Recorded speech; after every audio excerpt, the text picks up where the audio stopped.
Salut à tous, très content de vous retrouver aujourd'hui pour la dernière vidéo de la semaine et elle sera uniquement consacrée à Ethereum parce que j'ai beaucoup de choses à te dire sur le sujet. Donc on va vraiment tout passer ici au peigne fin. On va commencer cette analyse technique dans différents intervalles de temps ici pour t'aider à améliorer ta lecture du prix et du graphique et on ira coupler ça avec des données on-chain là-haut pour vraiment comprendre le comportement des investisseurs et des holders sur les niveaux de prix actuels, tout simplement pour comprendre si on est plutôt sur des patterns de distribution ou si ici on est plutôt sur des patterns d'accumulation. Puis ensuite on terminera cette vidéo par un article sur Ethereum toujours que j'ai trouvé intéressant et que je voulais simplement partager aux copains. Juste avant de commencer cette analyse technique, j'en profite rapidement pour te parler de BitLearn parce que j'ai mis une promotion sur BitLearn. C'est une plateforme que j'ai créée en novembre dernier et qui te permet de te former en analyse technique, mais surtout qui te donne des outils pour progresser et pour pratiquer. Donc là, tu vois, c'est tous ceux qui sont sur BitLearn qui partagent également leur travail. Je le répète sans cesse, pour progresser en analyse technique, pour avoir un très bon niveau et comprendre ce qui se passe sur des charts, tu n'as pas le choix, tu dois te former, mais tu dois surtout pratiquer. Donc ça, c'est pour ça que j'ai créé BitLearn. Donc tout ça, c'est gratuit. Il suffit juste de consulter le site dans la description. Tu pourras déjà accéder aux insights. Tu pourras également accéder à la partie formation ici. Tu as du contenu qui est gratuit, donc ça te permet déjà de tester la plateforme. Donc n'hésite pas à y faire un tour. Je suis sûr que tu vas probablement apprendre des choses. Puis tu as également tout le programme qui est disponible ici sur la gauche. Il te suffit juste de scroller ici avec la petite flèche comme ça et tu ouvres la toolbar et ça te permet de lire tout le programme s'il t'intéresse. Tu as également accès au Discord, donc tout ça c'est à vie, il n'y a pas d'abonnement ou quoi que ce soit. Et tu as également accès à la plateforme de développement, donc c'est un réseau social qui te permet en fait de créer, tu vois, des journaux de trading comme ça. Donc tu peux créer tous tes journaux de trading, trader dessus, partager tes journaux de trading ou les mettre en privé pour que tout le monde puisse accéder à tes trades. Et puis tu peux consulter les trades de tout le monde. Tu vas ici dans le flux d'activité et tu peux quand même consulter le travail de tous ceux qui ont tradé. Donc tu vois, il y a beaucoup de choses. Après, tu peux cliquer sur le trade, tu peux aller voir un petit peu comment les différentes personnes sur BitLearn ont tradé. Donc tu vois, tu peux mettre des petits renseignements dessus, tu peux consulter le journal, etc. Donc c'est un énorme projet BitLearn et si tu es intéressé, n'hésite pas à cliquer sur le lien en description. Tu pourrais peut-être y trouver des choses qui t'intéressent. On va tout de suite repasser sur Ethereum et on va commencer cette analyse technique. Alors, on va déjà regarder un petit peu ce qui se passait sur ces niveaux-là. Déjà, la première chose à savoir, et ça on l'avait déjà vu quand on se situait autour des 1400$, on avait des niveaux qui étaient clés. On avait vraiment le support qui était ici, d'accord, et on avait également la résistance qui se situe ici. Alors, c'est pas un hasard si le prix est venu chercher le bas du support qui était ici, et ici il s'est fait rejeter par le haut du range qui se situe là. On est vraiment dans une zone, on en avait déjà parlé, je te dis, quand on se situait là, je me rappelle l'avoir tracé, et je t'ai dit, voilà, le retour autour des 2500$ sera probablement une zone qui sera de consolidation, qu'on ne passera pas comme ça. Je pense que visuellement, tu as très bien compris où situer la résistance à casser. Pour le moment, elle se situe vraiment autour des 2800$. Donc le go, on ne l'a pas là, on l'aura vraiment si on s'affranchit vraiment de ce niveau clé, donc cette résistance-là, d'accord, et qu'on vient se poser dessus pour ensuite repartir. Si on vient se faire rejeter sur les niveaux actuels et qu'on commence à repasser dessous, on pourrait très bien revisiter le bas du range et on pourrait continuer à consolider comme ça pendant des semaines. Ça poserait aucun problème. En revanche, si on vient vraiment casser le niveau qui est là, qui est un niveau vraiment clé, avec beaucoup de momentum et de force, même si on se pose sur le haut du range, on aurait vraiment une continuation haussière. Donc ça, c'est la partie analyse technique pour essayer de comprendre dans quoi on se situe. Est-ce que c'est haussier, est-ce que c'est baissier? Pour le moment, c'était ni l'un ni l'autre. On avait quelque chose d'haussier ici, un peu comme Bitcoin, tu sais, je t'avais tracé ça. On avait la trend qui était ici. Maintenant, on évolue entre ces deux bornes. Donc, c'est ni haussier ni baissier. On est sur de la consolidation. Ce qui nous intéressera avec les données on-chain, c'est de savoir ce qui s'est passé ici.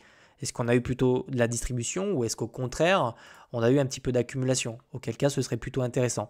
Une autre chose aussi à savoir, c'est que quand on est sur des tendances qui sont haussières sur du long terme, là on est en daily, le fait de tenir ici la moyenne mobile et de consolider au-dessus, je te cache pas que c'est quelque chose d'extrêmement boule. En général, quand on est sur une tendance très haussière, le fait de repasser au-dessus, c'était un petit peu comme ici, tu vois, on était repassé sous la moyenne mobile, quand on a cassé la moyenne mobile, qu'on est repassé au-dessus, on a clairement eu un go et un signal d'achat. Et bien pour le moment, moi je trouve que c'est quand même extrêmement positif d'avoir tenu les niveaux qui se situaient ici. Maintenant, on ne va pas crier victoire trop vite. On a vraiment le niveau des 2800 qui est un niveau majeur pour moi. C'est vraiment un niveau clé. Les objectifs haussiers, si on vient s'affranchir des 2800 $, bah, je ne vais pas te faire de dessin. De toute façon, après, on n'a plus grand-chose en fait, hein.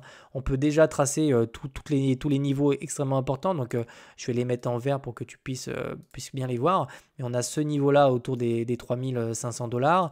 On en a un autre autour des 3700. Et franchement, si on revient chercher ces niveaux-là, je ne vois pas pourquoi en fait on ne reviendrait pas chercher les trois résistances qui sont ici. On pourrait également aussi avoir un mouvement de la même amplitude que le premier, c'est-à-dire qu'on peut dupliquer cette droite-là, prendre le bottom ici, et ça nous ramènerait dans cette zone de prix.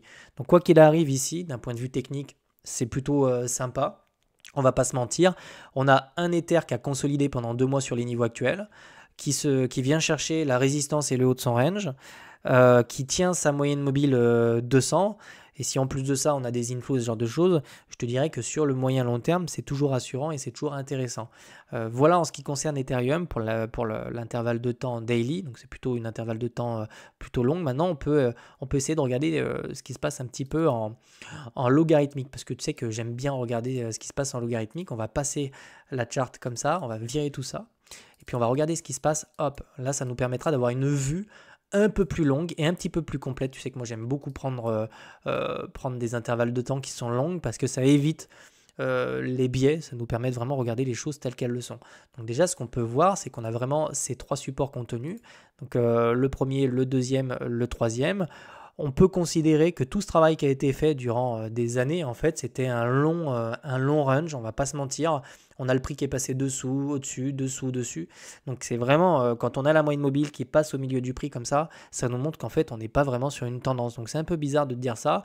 On a eu une petite tendance ici, mais globalement, Ether, il est resté dans un long range. Donc autant te dire que c'est quand même une cocotte, c'est un petit peu une cocotte minute finalement. Et puis si on regarde, si on trace toutes les résistances qui sont là, donc il y avait celle-ci, celle-ci, celle-ci et celle-ci. Donc il y a 4 niveaux, 3 niveaux en bas, 4 niveaux en bas. On est toujours piégé entre ces deux bornes. Ça, techniquement, c'est des triangles qui sont plutôt ascendants, c'est-à-dire qu'on vient pousser sur le bas du triangle, alors que sur le haut du triangle, tu vois que la pression reste la même. C'est pour ça que ça monte de plus en plus et ça nous montre qu'en fait, les acheteurs sont de plus en plus nombreux et sont de plus en plus forts. Donc idéalement, on aimerait vraiment revenir chercher le haut du range, essayer de se faire repousser et de vraiment venir chercher une nouvelle impulsion pour vraiment casser les 4000. En ce qui concerne moi, mon biais personnel, ça j'en ai déjà parlé et c'est des fondamentaux. Je compare beaucoup Ethereum à Linux, sur lequel le système financier de demain pourrait éventuellement reposer. Et Linux, c'est quoi? C'est finalement une interface, enfin un OS que quasiment tout le monde utilise sur ses téléphones, que ce soit Android, Apple, etc., sans vraiment s'en rendre compte. Je pense qu'Ethereum, sur le long terme, il pourrait servir de Linux pour le système financier mondial sur lequel toutes les transactions pourraient passer sans qu'on s'en rende forcément compte. Donc j'ai un biais plutôt boule et je suis plutôt exposé sur Ethereum et cette charte est quand même très sympa visuellement. On va pas se mentir, on va juste attendre tranquillement la cassure de ce long triangle dans lequel on évolue maintenant depuis un petit moment. Ce qui va nous intéresser également, c'est de regarder un petit peu ce qui s'est passé du côté des inflows. Alors là, tu vois, on est sur le site officiel, ça nous permet de voir un petit peu la dynamique et en fait, sur les niveaux des 2500 $, on a quasiment, je crois, un peu plus de 2 ou 3 milliards d'inflows qui sont rentrés. Je crois que c'est un peu plus de 2 milliards. Donc autant te dire que 2 milliards d'inflows, d'ailleurs, on peut regarder ça, c'est ici. On voit que vraiment, hein, depuis le bottom, on a vraiment une courbe comme ça qui s'accélère. On fait un ATH en termes d'inflow, c'est-à-dire qu'on n'a jamais eu autant d'inflow sur les ETF, alors même que on est sur un prix qui est 2 fois moins élevé que les 4000. Pour te donner un ordre d'idée, quand on était autour des 4000 ici, sur les ETF, on se situait là. On a beaucoup plus d'inflow aujourd'hui alors qu'on a un prix qui est quasiment 2 fois moins cher. Donc ça te donne un ordre d'idée. J'ai peu de doutes sur le fait qu'ici on soit plutôt sur de l'accumulation. Donc tu as des gens qui se positionnent sur du moyen long terme. Très clairement autour des 2500, ça risque d'être un énorme support ici. On va pas se mentir. Donc pour moi, on est plutôt sur des patterns d'accumulation, c'est très clair, hein. Quand on voit, hop, je vais repasser en 4 heures pour te la montrer, mais quand on voit vraiment ce long support, on peut déjà se dire que les institutions ont probablement passé des ordres en fait sur le bas du range que je t'ai montré tout à l'heure. Alors Ça, c'est pareil, c'est quelque chose que beaucoup de personnes ne comprennent pas. Je vais retracer les deux droites pour vraiment t'expliquer ça. On a beaucoup de personnes, oh, je vais enlever ça, je vais enlever ça. De nombreuses personnes me disent, mais comment on peut avoir un Ether qui est toujours autour des 2500 $, 2800 $, alors même qu'on a eu 2 milliards de dollars qui sont rentrés sur Ether. Ce que vous devez comprendre, c'est que les institutionnels, en général, c'est des entreprises qui sont rentables. Les institutionnels vont plutôt passer des ordres sur le bas du range, voire carrément en dessous. Et elles, leur but, en fait, c'est d'en acheter le plus possible à bas prix pour simplement le donner aux investisseurs qui vont acheter leurs ETF directement sur les différentes plateformes. Donc comme ça, elles vont te permettre d'acheter toi de l'ETF à un prix X que tu auras déterminé. Par exemple, si j'achète aujourd'hui, il faut savoir que BlackRock et compagnie, elles ont peut-être acheté leurs Ethers beaucoup plus bas.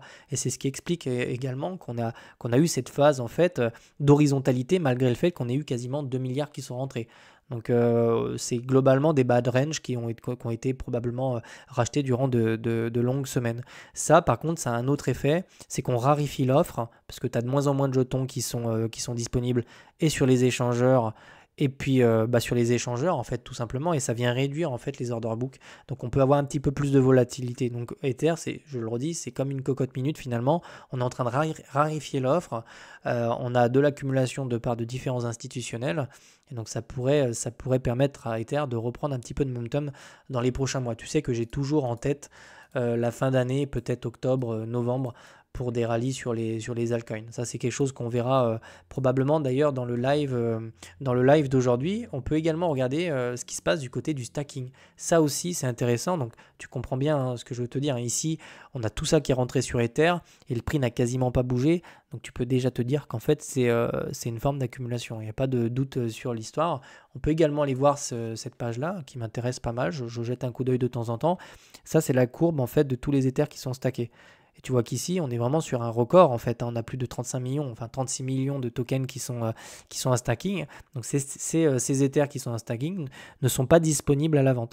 Ils peuvent l'être, mais en l'état, ils ne le sont pas. Donc on voit qu'on a également, depuis le bottom sur Ether, donc c'était à peu près par ici, on voit vraiment qu'on a eu une ascension et de plus en plus de gens qui ont acheté des Ethers à bas prix pour les stacker. Donc là aussi, ça va dans le sens d'une accumulation, et par les ETF, parce qu'on a vu qu'il y avait quasiment 2 milliards qui étaient rentrés, et par le stacking.